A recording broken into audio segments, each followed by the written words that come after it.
Well, good day. We continue our Bible reading from the book of Daniel, the second chapter, part B, verses 24 to 49.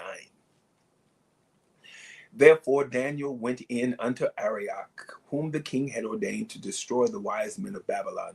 He went and said thus unto him, Destroy not the wise men of Babylon, bring me in before the king, and I will show unto the king the interpretation.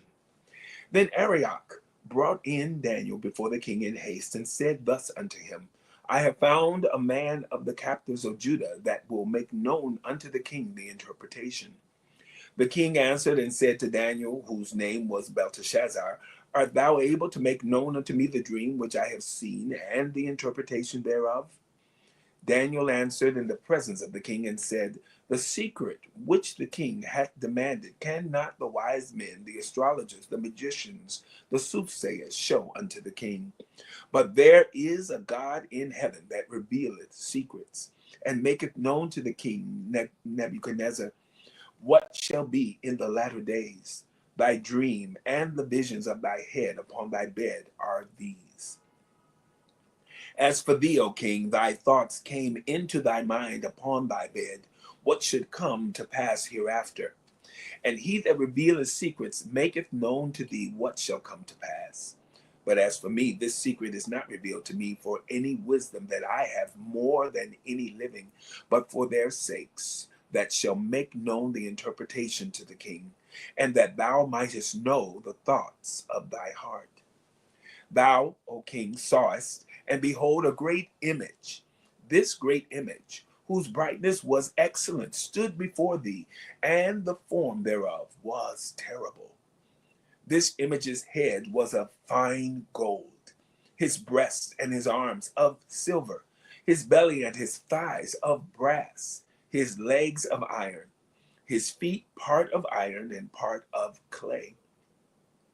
Thou sawest till that a stone was cut out without hands, which smote the image upon his feet, that were of iron and clay, and brake them to pieces. Then was the iron, the clay, the brass, the silver, and the gold broken to pieces together, and became like the chaff of the summer threshing floors. And the wind carried them away, that no place was found for them. And the stone that smote the image became a great mountain and filled the whole earth. This is the dream, and we will tell the interpretation thereof before the king. Thou, O king, art a king of kings, for the God of heaven hath given thee a kingdom, power, and strength, and glory.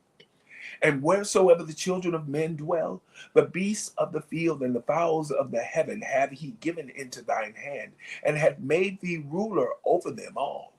Thou art this head of gold. And after thee shall arise another kingdom inferior to thee, and another third kingdom of brass, which shall bear the rule over all the earth. And the fourth kingdom shall be strong as iron, for as much as iron breaketh in pieces and subdueth all things. And as iron that breaketh all these, shall it break in pieces and bruise. And whereas thou sawest the feet and toes, part of potter's clay and part of iron, the kingdom shall be divided. But there shall be in it of the strength of the iron. For as much as thou sawest the iron mixed with miry clay.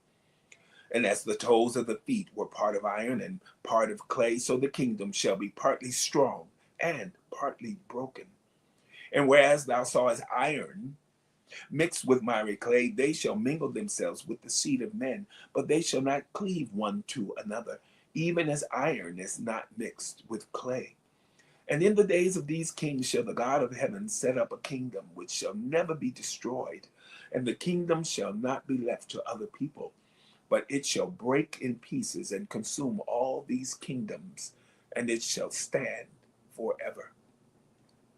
For as much as thou sawest that the stone was cut out of the mountain without hands, and that it brake in pieces the iron, the brass, the clay, the silver, and the gold, the great God hath made known to the king what shall come to pass hereafter. And the dream is certain, and the interpretation thereof sure. Then the king Nebuchadnezzar fell upon his face and worshipped Daniel and commanded that they should offer an oblation and sweet odors unto him. The king answered unto Daniel and said, of a truth it is that your God is a God of gods, and a Lord of kings, and a revealer of secrets, seeing thou couldest reveal this secret. Then the king made Daniel a great man, and gave him many great gifts, and made him ruler over the whole province of Babylon, and chief of the governors over all the wise men of Babylon. Then Daniel requested of the king, and he set Shadrach, Meshach, and Abednego over the affairs of the province of Babylon. But Daniel sat in the gate of the king. The book of Daniel, the second chapter, part B, verses 24 to 49. Have a